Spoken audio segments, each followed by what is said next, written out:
So, formally, hello everyone, and thank you for joining us on this conversation, uh, or rather, this reading from the Gaza Monologues. Our first reader is going to be Vinayak. Okay, so this is from the 2024 monologues. Um, Sujoud Hussein, 11th November 2024. The fate of the Gazan was exhaustion and suffering, living out long days of hardship. Despite it all, they tried to craft a semblance of a normal day, hoping for a peaceful moment at its end, only to have it shattered by a brutal war that made no distinction between stone and human. In mid October 2023, most Gazans left their homes, heading towards areas labeled as safe zones by the occupation army.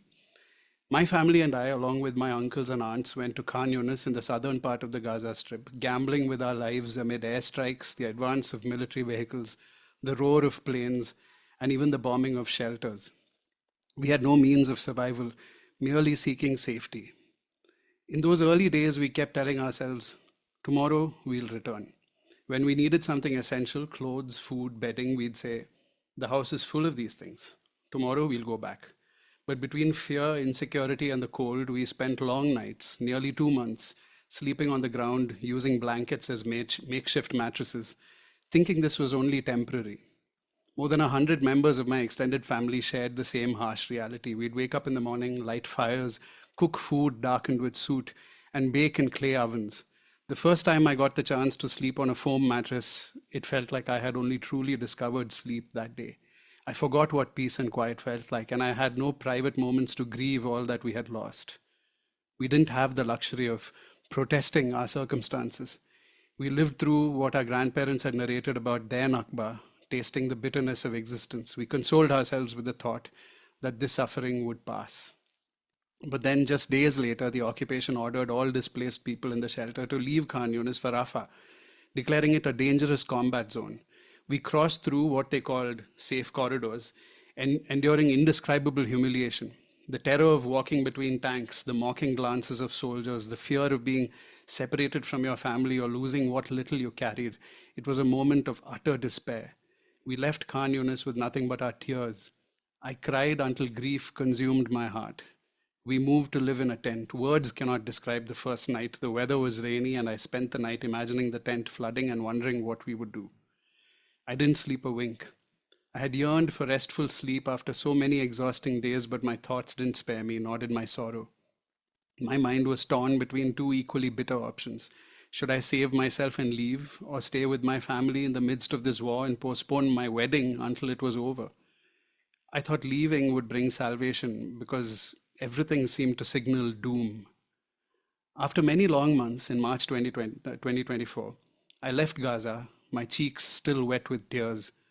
I bid farewell to my mother, that kind and giving woman who spent her youth raising us after my father's death, defying life's hardships to see us become better people. Just as her eyes began to shine with pride at our achievements, the war extinguished that light, devouring her body and etching lines of struggle on her face that will never fade. I said goodbye to her, wishing I could melt into her arms and never return to this cruel world. I made my way to Egypt, carrying in my memory the Gaza I had loved all my life.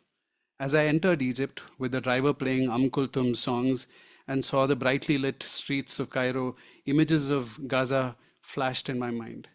Gaza, more beautiful and splendid than any city. How did it become so grey?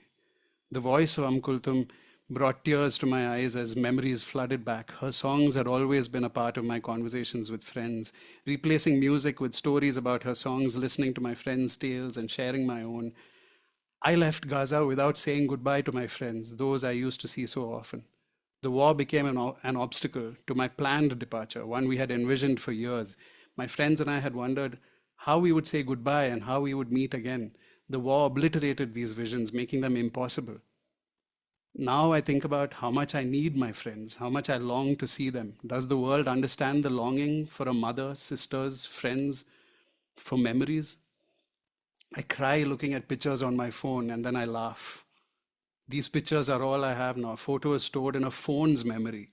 I recall the details of each picture, why I met my friend there, what we laughed or cried about, and how life dealt us a share of hardships that seemed insurmountable to the world. Why couldn't we face trivial crises instead of wearing the oversized garment of war? Why were we denied the choice to refuse? I tell myself that I am still young and that I have lived and known life, but there are children who opened their eyes to war, who never knew beautiful Gaza or a life filled with opportunity. At least I experienced it. I mock myself. What a blessing life has granted me to boast of. The whole world lives with more than what we had, yet the world found even our little too much for us to have. These children have a right to a dignified life, to education, health, joy, travel.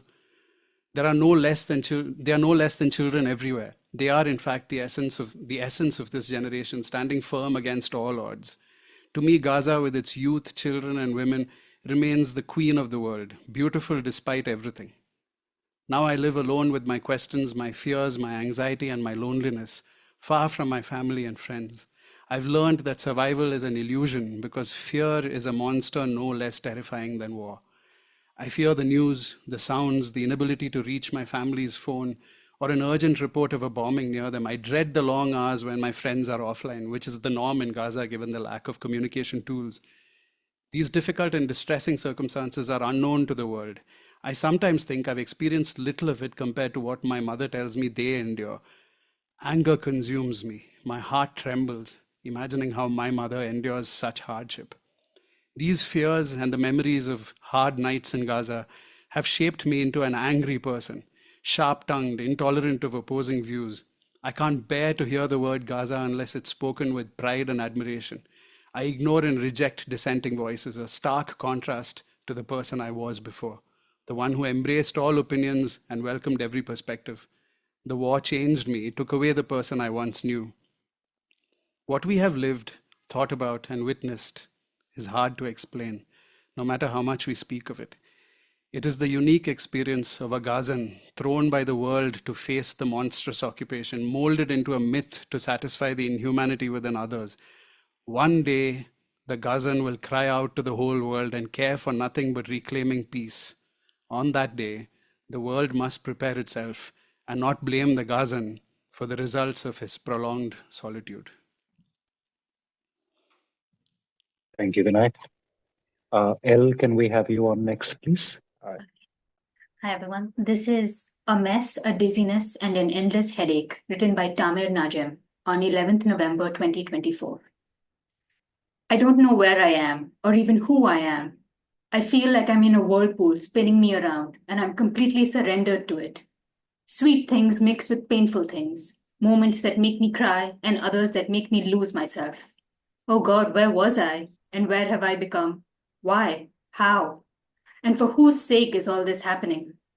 Life has become this equation: me and only me. I wake up and sleep, unable to tell night from day, and the days seem the same, like a repeated version of one another. The rain comes and goes, the wind carries me wherever it wants, hoping that it's a safe place. But the safe place is far away now. We are tired, and the roads have worn us down, to the point where we have become a burden to ourselves and to those around us. I have burdened myself, embarrassed myself, disturbed people without meaning to, and hurt those I love. What I've learned is that the tighter the circle gets, the purer it becomes. Having more is just a burden, and sometimes being alone is better. But I wonder, am I dreaming? Or is it an endless April Fool's joke? It feels like I'm living in a hidden camera show. For God's sake, enough. We die in silence, we are oppressed, and no one hears or feels. And even those who feel cannot do anything. We are exhausted by grief, and it no longer matters to think about the small details. Do you know what a tent means? I don't think you do. Let me tell you. A tent means cold. It means slow death and continuous hunger. A tent means you and 10 others sleep in a cramped space, half of you inside, the other half outside, like the remnants of life on the edge of nothingness. You wake up with the morning sun that scorches you with its heat, or with flies biting your body. At night, the cold stings you and makes you forget the warmth of life. In the tent, there are no secrets. Everyone is exposed to everyone else. and families here have no choice but to share as if we are one family.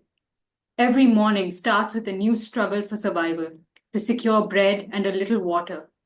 We don't know rest here, and we have become like an entire people sharing one bitter dream. Every day is a new story, a new loss, a renewed longing and hope. This is a whirlwind taking us between pain and circumstances, and every place brings with it a new shock, to the point that we can no longer comprehend it.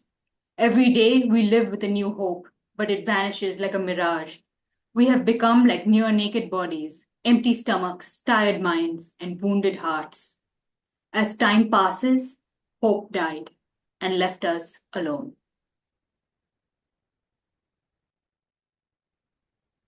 Thanks, El. Nikita, could you go next, please?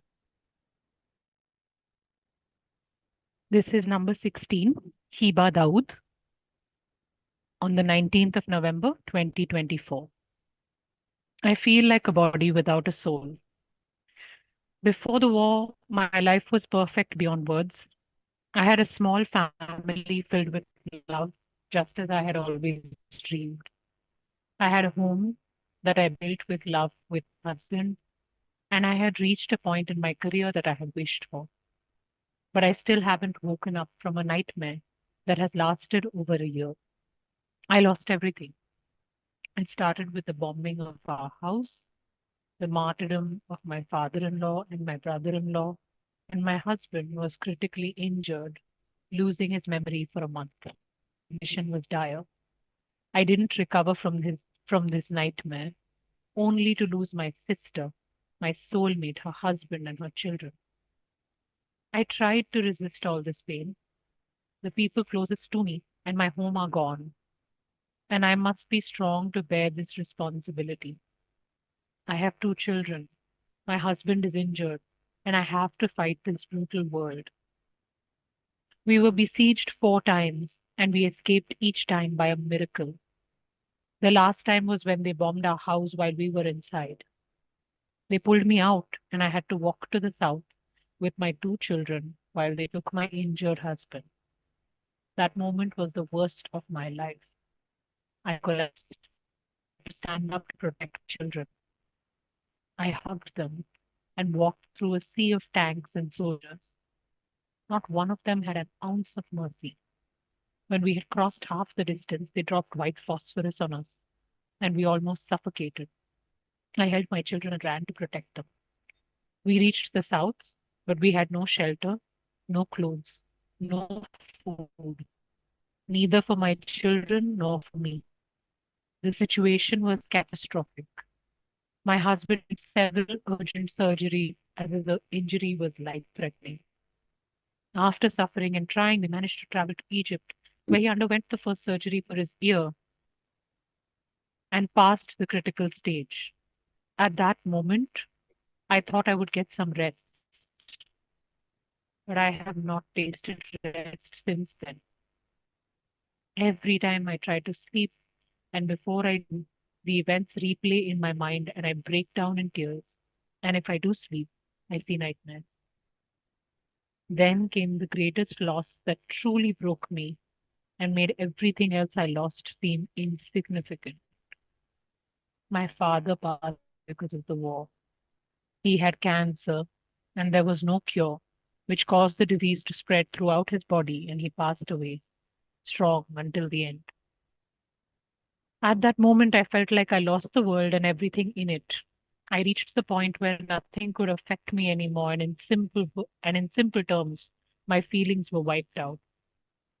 Now, I am in Egypt, trying to live for my children and my husband, but I am without a soul, without any passion for life, the life that the war has stolen from me.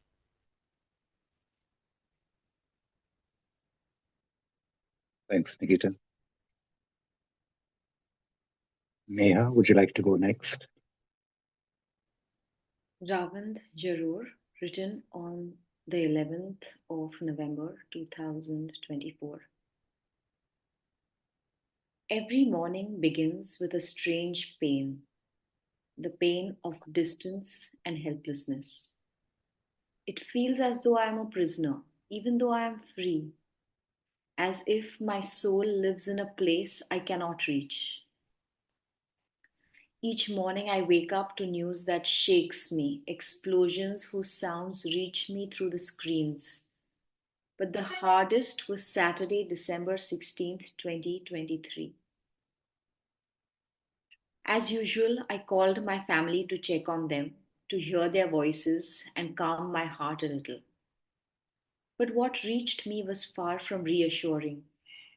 I heard cries, sobbing, and chaos filled with fear. I tried to understand what was happening until I heard my mother's voice choked with tears. They bombed us, my dear, and your father, he's not waking up.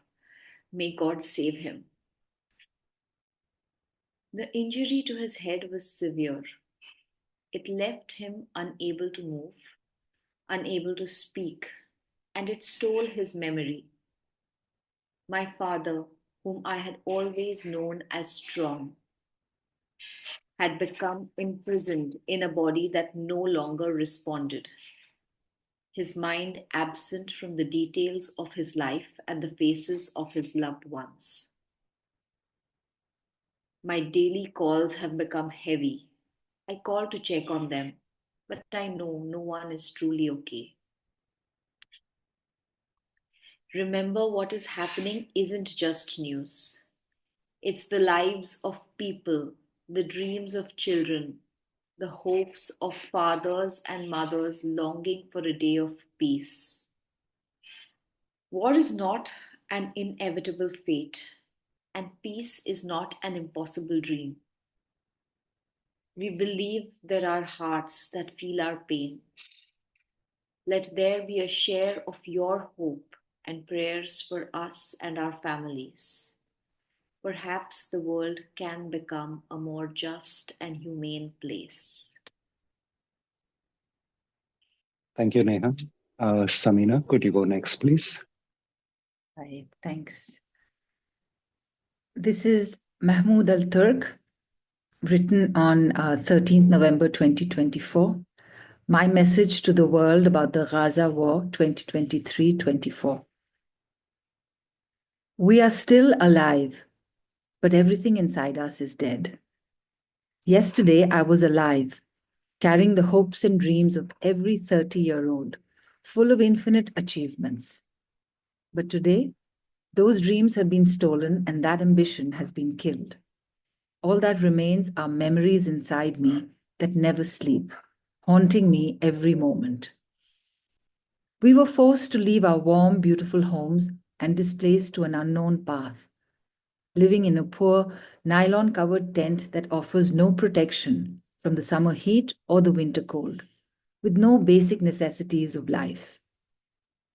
I now live the life of ancient primitive humans, gathering wood and anything that can spark a flame, sitting by its fire and smoke to bake a loaf of bread to stave off hunger. Has anyone ever tried to live the details of their day, their months, or even a whole year, but in 10 times the suffering? To live in Gaza means to endure multiplied suffering in all its forms: fear, bombardment, humiliation, repeated displacement, and the loss of family and friends without even saying goodbye, not knowing whether they are alive, either because you were forcibly separated from them or because the war has drained you and torn everything inside you apart. We have witnessed stories we never imagined before, films and tales that history will tell to future generations. And you are the witnesses. We've lost the feeling of comfort and security. Our faces have aged prematurely.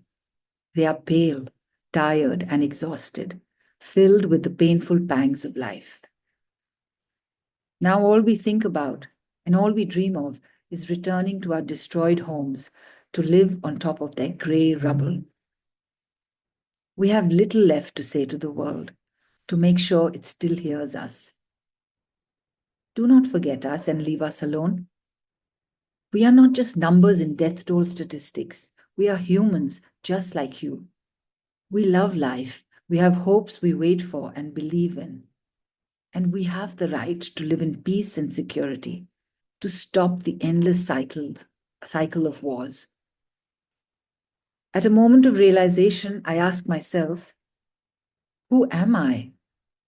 How have I been able to endure all these events? Thank you, Samina. Sumi, could you go next, please? Thank you, Peter. Yasmin Katbeh on November 19, 2024. Hello, I am Yasmin Katbeh, the little girl who had many dreams but couldn't fulfill them because God had written a special story for me. I am Yasmin, the little girl whose heart was strong and who feared nothing. Death, for me, was something inevitable. It was coming, it didn't matter much to me. But now, my life has turned 180 degrees. I became Yasmin the coward, whose heart jumps at the slightest thing. And the reason for that is that I became a mother. Motherhood changed my life. In the 2021 war, they bombed the Al-Shuruq Tower on Rimal Street, and I was living right across from it. All the shrapnel flew into my kitchen and shattered all the glass in the house. My dear son, Sufyan, was terrified. He was just a year old. After the terror we lived through, we moved to another place. My in-laws hosted us for 9 days, but the bombardment didn't stop. They hit the street where we were, Alkan's Street. I remember the moment I looked into my husband's eyes and made him promise to take care of Sufyan. It was the hardest moment of my life, when you have to entrust your child to someone because you don't know whether you live or die. After the ceasefire, my husband and I decided to go to Russia, my mother's country, to get citizenship and then return with hope to our homeland. Once we arrived, we felt relief. At least we were safe. But then came the difficulties of being in exile, not adjusting, and feeling like we didn't belong there. We comforted ourselves by believing that we would definitely return. But after October 7th, all our dreams collapsed. When the October war started, I was pregnant with my second son, Yusuf, in my 9th month. With all the news and events, I couldn't stop crying, to the point that my husband took my phone away so I wouldn't see the body parts and destroyed houses. From the first month of the war, my family's home in the Palestine Tower was bombed, and I couldn't breathe. The oxygen ran out. What saved me was my 3-year-old son, Sufyan. He held me and hugged me until I could breathe again. My husband reassured me that my family was fine. He said, "They're all fine, don't worry, I've called them and they're safe." What can I say? My family stayed in the north and my husband's family didn't flee either, like many others. When the news would cut off and there were no calls, the terror I felt is indescribable. Then came the massacre in Jabalia and we couldn't sleep at night. Thank God, but my in-laws' house was destroyed and they had to find another place. After a while, another bomb hit the house next to them and the wall collapsed, so they had to seek refuge again, this time in the Al-Nasr school. And then even that was bombed while they were inside. My husband's brother, Salman, who was only 11 years old, was thrown by the force of the bombing. There is no safe place in Gaza, but thank God they are all still alive. All the time I kept thinking about the women giving birth in Gaza without anesthesia, without proper facilities. Everyone saw what happened to the children in Al-Nasr hospital. I developed insomnia. I kept thinking about what might happen in Al-Shifa hospital when the Israeli army entered and committed massacres. At that time, I was in labor myself, and I could have been in Al-Shifa hospital giving birth. The thought never left my mind. My dear mother was in Rafah, waiting for the Russian evacuation along with many Russians. My mother was at the crossing, and I was in the hospital giving birth. I was scared of being alone at this stage. I gave birth, and thank God I had Yusuf, the apple of my eye. I called my mother, and she told me, "Yasmin, I'm sorry, they haven't evacuated us yet, but maybe tomorrow. Hold on and take your medicine. I'm coming to be with you." I cried knowing she was in the middle of a war, sitting in a school thinking of me. My dear mother, I told her, Mama, I gave birth. Of course, all of Gaza knew I had given birth. I stayed in the hospital for a week, and when my husband came to take me, I was surprised to see my mother with him, just arrived from the airport. There's nothing like a mother. My father and siblings got stuck in the north. They couldn't leave because the Israeli army controlled all the open roads. They were scattered and exhausted from all the moving around. We all saw what happened when someone tried to cross, how the martyrs and body parts were left lying in the streets. We were so scared for them. My husband was also worried about his family, but thank God they were in the south. Since we now had Russian citizenship, the Russian embassy brought them with the evacuation to Russia, saving them from the war. My husband regained his smile. When his sisters told me how the Israeli army made them march one by one with their hands on their heads, I shivered all over. In Gaza, there's no one who hasn't had their home destroyed or bombed. A year passed and my son turned 1, and the war still isn't over. Inside me, there's always a battle. One voice says, the country is lost, there's no going back. And another voice says, Gaza will return, even better than before. Many dear ones remain in Gaza. Thank God I haven't lost anyone in this brutal war. At the same time, I thank God that my children are safe. I'm afraid that my children will one day think Russia is their home and forget Palestine and Gaza. I fear they'll grow up like children of foreigners who don't speak Arabic. I hope Gaza returns and may God compensate our people in Gaza and have mercy on all the martyrs. Amen. Harmony, would you go on next, please? Um, so this is The War Will End by Ali Abu Yaseen, and it was written on the 31st of December, 2023.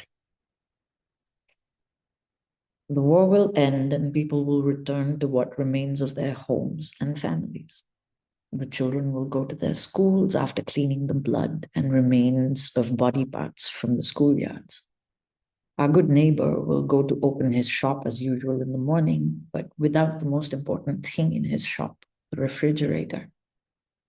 Due to the bulldozing of electricity poles and infrastructure in general, including roads, sidewalks, and sewers, I don't know how people will wash after that and how much we will need to restore the water and sewage networks to their previous miserable state. The war will end and the farmers will return to their fields after removing traces of tanks, fertilizing the land, and cleaning it of traces of explosives.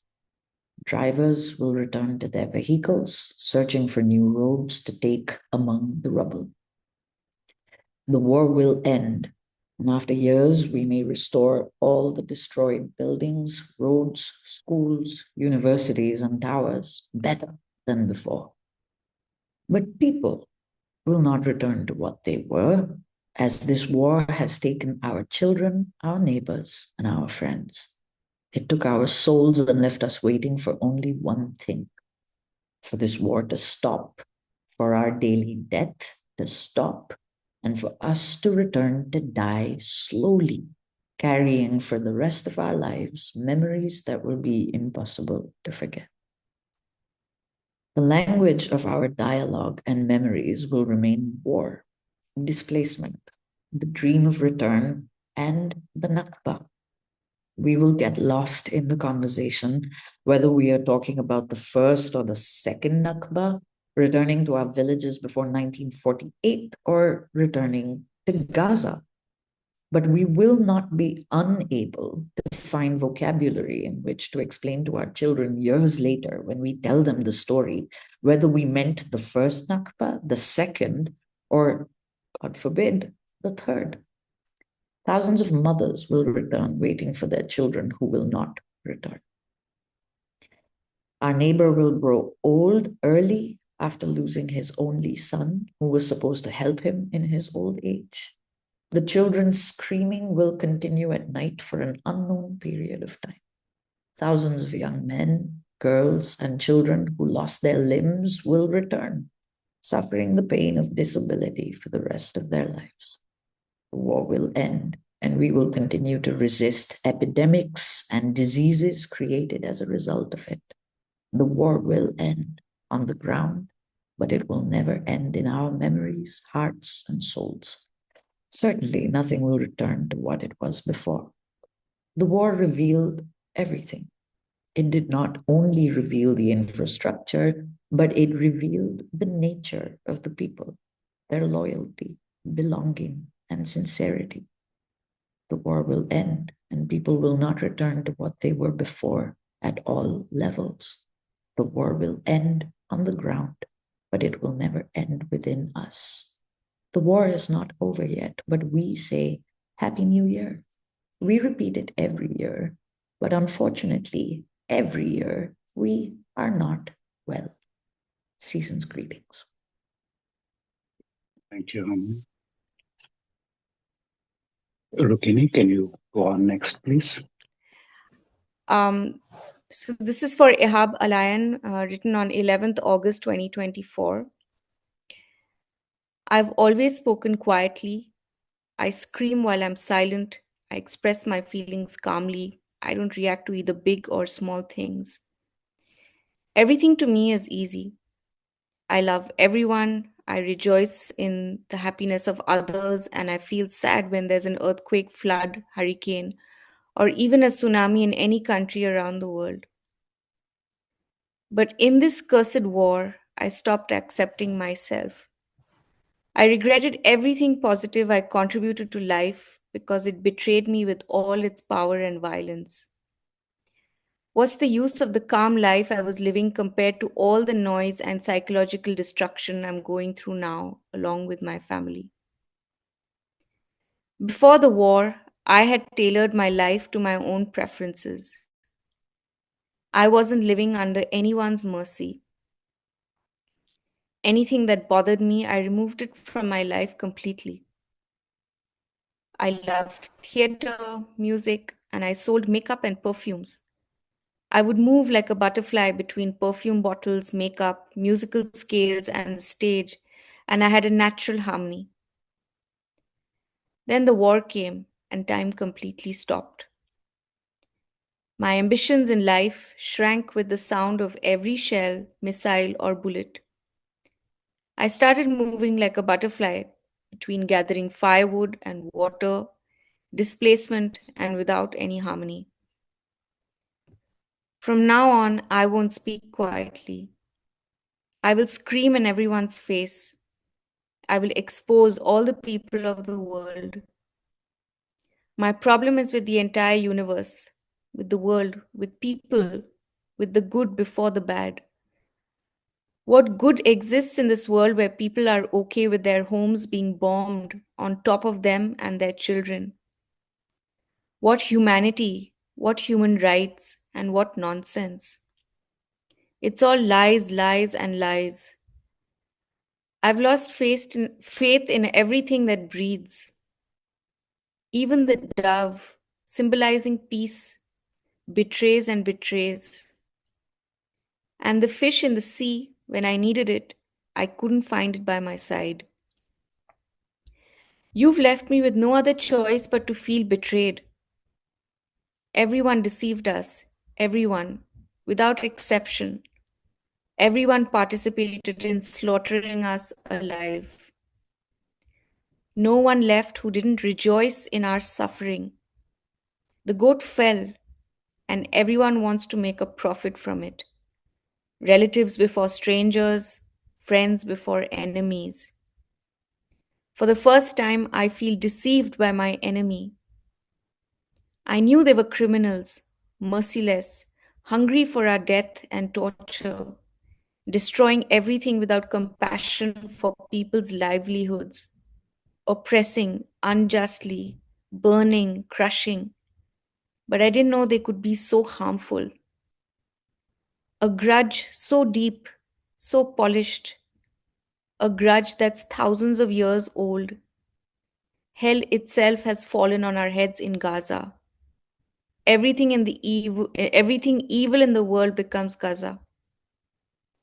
I never imagined I would live through a war like this, or that my life would be messed up in such a crazy way.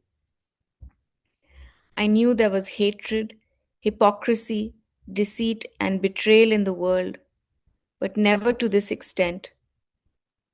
Still, I wouldn't wish anyone in this world to live a quarter of what we lived in this war on Gaza. Thanks so much, Rukkini. Sukrity, could you go on next, please? This monologue is by Yasmin dated 13th November 2024. The seasons have passed, yet we haven't lived their familiar details. We didn't eat oranges in winter, nor did we buy roasted corn on the cob by the harbor in summer. Even the olives weren't harvested. They were pressed into the ground by the treads of tanks. The earth did not bloom on my mother's grave because spring hid in fear and was buried beneath the rubble. Everyone is fine, don't worry. We pulled them out alive. They are now in the shelter school. Calm down. Only Salman, Najah, her husband Mahmud, their son Louis, their daughter Warda, Asil, Anas, Bakr, Abu Anas, Abu Jalal, Jalal, Ahmad, his infant son Osama, Ali, Abu Hassan, Hassan, Zakia, Manal, and her infant son Amir have ascended as martyrs. Everyone is fine. A lie to reassure Salman's wife, Najah, and Mahmud's children, Anas's mother and father, and if only they were fine. But from beneath the rubble, they emerged in pieces, buried in temporary graves. Yes, temporary graves. Are you surprised? Let me explain. We cannot go to cemeteries to bury them. The people were buried in schoolyards, hospital grounds, street corners, and alleyways. We will exhume them when the oppression and darkness end. We will unearth them and renew the anguish of separation, the sorrow in our hearts, and the death of hope for their return and reunion. If only the pain had ended with their departure and moved on. And then what comes after? The hungry in the north, the thirsty in the south, exiles without shelter, a reality unlike any other, dispersed here and there. No safety, no peace. Displacement everywhere. How long will this persist? Is change impossible? And then what comes after? Will we continue to lean every night on pillows weighed down with burdens, stained with dark worries and waking nightmares? And then what comes after? Is change impossible or is permanence inevitable? We turn over between bitter truths, trapped by thoughts that won't leave us, burdened by the weight of day and night. O leaders, our souls have aged and the fragrance of our youth has withered. Faces have grown pale and troubled. To God we plead our misery and despair. To God we complain of our weakness and weariness. To God we cry out against tyranny and injustice. To him we surrender our affairs and their outcomes. And then what comes after? The heart no longer desires life. Its cravings have been extinguished. We yearn only for the fog to lift, for the hidden light that'll sting our eyes after its long absence. More than a year, it will pain our souls with what we will see in its wake. Each of us carries a story too vast for the pages of literature to contain, a tale of how we lived, what we saw, and how we survived. Each of us has had our life turned upside down. But the war will end and the days will bring us back together if we do not ascend. This is the truth of our faith in God and the firmness of our certainty. Thank you, Sukrity. Thank you.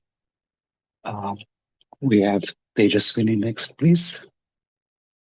This is by Amjad Abu Yaseen, written on the 10th of November, 2024.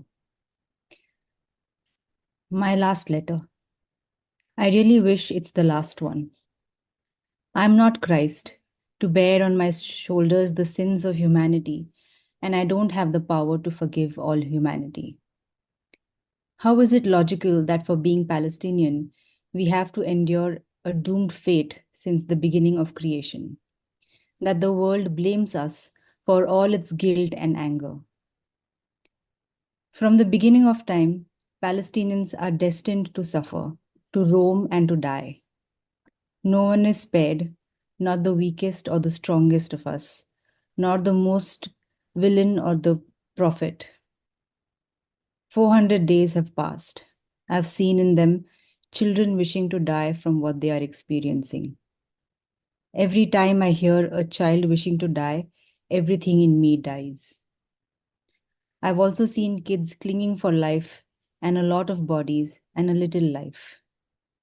It seems that the world doesn't want to open its eyes to what's happening to us. It's choosing to be blind so it doesn't feel guilty. Ignorance is better than truth. But there are those who see and listen and read these words and hear them. You are our last hope. Millions of stars light our skies, but aren't able to give light to a bombed family under the rubble, waiting for its fate. Not a year passed since last October. It seems like centuries. Day after day, we are losing our minds. When this war ends, I wish that I find the courage to call myself human again. Regardless to their efforts to strip us from our humanity, I resist it. I don't wish this pain we are enduring on any other people. A few months ago, a school next to us was bombed. Tons were martyred. I still smell death and blood. I started picking parts from the ground, me and others. After minutes, the schoolyard turned into a mountain of human parts. For a few minutes, I was inside hell. I used to hold children's hands and play with them on stage. Not carry their missing parts. Their hands and their legs are spread on the ground with wires. The children were spread everywhere like clothes waiting to dry, but I no longer feel anxious. I was feeling calm. All the world's leaders said this war had to stop, and I believe them all. Every time I hold a hand or a leg or see a dead body, I believe them. For a year, I have been believing them. All that the war has to stop, and I will still believe them. It's a good thing and a bad thing to be a Palestinian because you know the truth about the world. Human rights and all these principles that the world has been talking about, it doesn't apply to everyone. Only the strong ones. They invite whoever they want, and for us, the unlucky ones, we aren't invited to this feast. Thank you, Tejaswini. Kenny, you're on next. This is by Ali Abu Yaseen, 31st of December, 2023. To my library. Please forgive me if I'm obliged to be away from you due to the months of war. You're the best to know the meaning of war and its ravages when Leo Tolstoy resides inside you with his masterpiece War and Peace. How could you not? When we have repeatedly reviewed the play Mother Courage and Her Children, which I decided one day to direct for the theatre, I'm now no longer afraid of the horrors of war. To harm you, you have possessed the courage and bravery of a mother in defending her children. So consider all those books and plays to be your children that you guard. My beloved library, you know that the electricity has been cut off for my family. People do not have any kind of fuel to cook or bake their bread. I know that people search for a piece of wood or a piece of cardboard, like searching for a needle in a haystack. Please allow the people to take whatever books they want if it will save their lives and feed their children. I know that my writer friends gave themselves for the others. My friends Chekhov, Albert Camus, Jean-Paul Sartre, Jean Genet, Shakespeare, Mahmud Darwish, Sami Al-Qasim, Ghanem, Alfred Farag, Atef Abu Saif, Al-Maghut, Sadallah Vanus, Stanislavski, Augusto Boal, and all the great ones sitting on your shelves are happy to be burned candles to make others happy. But between us, these are bigger and more valuable than a few papers on which they are preserved. The world and I memorize what they wrote in our hearts before our minds. Therefore, I do not fear for my library, but all my fear is for the people books are found for their development. My precious library, you're truly precious. I'll never forget the day I went to Cairo in 1993 to participate in the Cairo Festival for Arab theatre performances. All my colleagues returned carrying gifts for their families, and I returned with a large bag, loaded to the brim with the most delicious types of theatre books. It was heavy and the travel was difficult. When I returned, my wife and children came to receive their gifts. They found Stanislavski smiling at them and saying, "Forgive me and forgive this crazy theatre lover." My beloved library, wait for me. Soon I will return to you. We'll stay up until dawn, exploring human souls, the beauty and strangeness of the world, magic and beauty of words, and the splendor and greatness of writers. Thank you, Kenny. Sameen, you're on next. I'm reading from the Gaza Monologues #1. This was written on the 12th of November 2024 by Ahmad Taha. My final message to the world. I used to be one of the most opposed young people to migration in general, especially illegal migration, because I believed that the youth's life was wasted in risking everything just to live a place where they could settle and acquire the nationality of the country they reached. All of this under the excuse of lack of jobs, low income in our country, the fear of the future, and endless wars. Despite all the consequences and losses caused by migration, such as losing family, friends, and relatives dying, and the loss of the youth, years, and vitality, our elders have a saying: the youth's strength and vitality cannot be replaced. However, now I have become one of the strongest supporters of migration in all its forms, and I now advise everyone, whether friends or strangers, to migrate and seek a homeland other than this one. A homeland that has given us no opportunity to hold on any longer, because our homeland and our patience with it have made us lose the closest people to us, family and friends, and see them dying without being able to help them. I don't want to talk about my friends whose flesh I had to collect with my hands and bury. But I want to talk about the greatest disaster that happened to me. We were sitting drinking tea at the end of the day with my family when a helicopter came and started shooting at us. We dropped to the ground and my father was hit.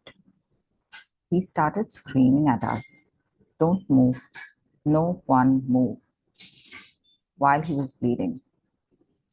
We were too scared to approach him to carry him and take him to the hospital because anyone who moves would be killed. I was worried about how to help my father when I was next to him, but I couldn't help him. He was bleeding, and with every drop of blood, I died a million deaths. I was scared for him and for myself. After a while, the helicopter left, and we carried my father and took him to the hospital. Thank God he was fine after 40 days in the hospital, but now he limps when he walks. What I want to tell you is that we've reached a point where you might die and everyone watches you die. And no one is able to or willing to help you because they're afraid they'll die with you, even if it's the people closest to you. For me, the homeland is my family, the homeland is safety, and the homeland is the comfort everyone needs in every material and emotional form. That's why I am now thinking about migration to any place where my family and I can be safe without the threat of death hanging over us at any moment. And I don't want anyone to tell me slogans, articles, or advice. What I've seen and what has happened to me is not insignificant. And I wouldn't wish for any human being to live what we are living in Gaza, a Gaza that was once beautiful. I'm reading number 19 from 2024, from 8/11/2024. It's by Ali Abu Yaseen. My message to the world. It starts with a few quotes and it mentions an instrument called the oud, which is like a large mandolin or lute with a bent stem. And I will start here. Number 19, Ali Abu Yaseen, 8/11/2024. My message to the world. My mother screamed, "Oh, my flower, what is your son doing, Sheikh? He's bringing us shame and disgrace with his nonsense." "Leave him, oh my beautiful one, let him talk nonsense. Before I became a sheikh, back in my youth, I had a folk dance troupe in the village, and I used to play argol." "So you're not bringing in light from outside?" What? What word did you swallow?" She meant the light, as in Nora. "I didn't swallow anything. You're free to do as you please with your son, and take your word from your neighbors. What about Tantina, Ali? Tantina?" I believe this was the first time an oud, a traditional Arabic musical instrument, entered the beach refugee camp. I was 13 years old. Whenever I wanted to take my oud outside the house, I would wrap it in a blanket, one we received from UNRWA as part of the winter aid, which included clothes and blankets. And it felt like I was hiding a corpse. I bought the oud by working on our land in the occupied countryside when I was just 13, saving up for it. I remember it cost 200 Jordanian dinars back then. Of course, I first started working at the age of 10. When the war broke out on 7/10/2023, we fled from the beach camp to Deir el-Bahar on 11/10/2023. We took with us just a change of clothes, thinking we would stay for a couple of days, a week at most, and then return. That's why I left my oud on top of the wardrobe, and I placed a pile of clothes underneath it so it wouldn't get damaged by the vibrations from the bombing. I made sure it was secure and left the house. The oud was the last thing I saw in the house before leaving. I never imagined, nor did anyone who fled Gaza to the south, that the war would last this long. Now, it's been 400 days, 13 months in exile. I can't stand being away from my oud. For the first time in all this time, I haven't played or sung.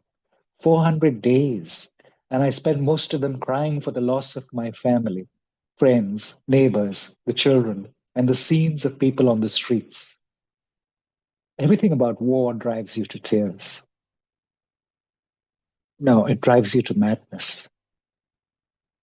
I've seen people wandering aimlessly, losing their minds, going mad. The truth is, I no longer know who is more insane, us or the world watching what's happening and staying silent, not rising up as an entire country is being wiped out. I don't want to talk just about the war and our condition. I want my oud and my voice back so I can sing. I often dream that I'm playing it and wake up to find my fingers moving on the strings of the oud. Give me back my oud and my voice. Another tragedy is that for the last 35 years, I haven't left the stage, whether as an actor, director, writer, or trainer. I've never stopped working in theatre. All these years, all those years, I worked continuously. How is it possible that in 400 days, I haven't performed? I haven't stood on a stage. The theatre is my second home. I've spent more time there than I have at home with my family. Bring me back to the stage. I know Israel has bombed and destroyed all the theaters, but just stop the war and we'll perform in the streets. We don't need a stage or sound or lights or decoration. Just leave me, the audience, and the streets. I know the occupation has destroyed the streets as well, but we won't be defeated. We'll find a rooftop, one that was swept by the wind and hasn't exploded. We'll climb to the top and I'll perform the show while people watch from around in the ruins. In this very performance, my oud will accompany me as a substitute for music and all the other necessary elements. It's a great idea, don't you think? If the war ends and I'm still alive, I'll do that. That is, if I can find the oud in its place on top of the wardrobe. And if I find the wardrobe at all, because the top floor of my house has been destroyed. This is what I saw in the video my friend sent me of my house. Amjad's, my son's apartment, which he had been preparing to marry in and live in, was completely destroyed. Back to the subject. I'm sure this show will attract the press. Theater, destruction, and an audience made up of children, women, youth, and elders. A beautiful cocktail. What a sight. The audience can sit however they like or stay standing. They have a lot of options. There's a broken column, a destroyed child's bed, a flipped and warped cooking pot, or a broken tree stump. The important thing is to stop this war and take me back to my home. I've never been away from my home for more than 3 months. I can't stand it. Take me back to my library, to my world, to my theater, to my oud, to my audience. I miss them, and I miss myself. It's been 400 days of being lost.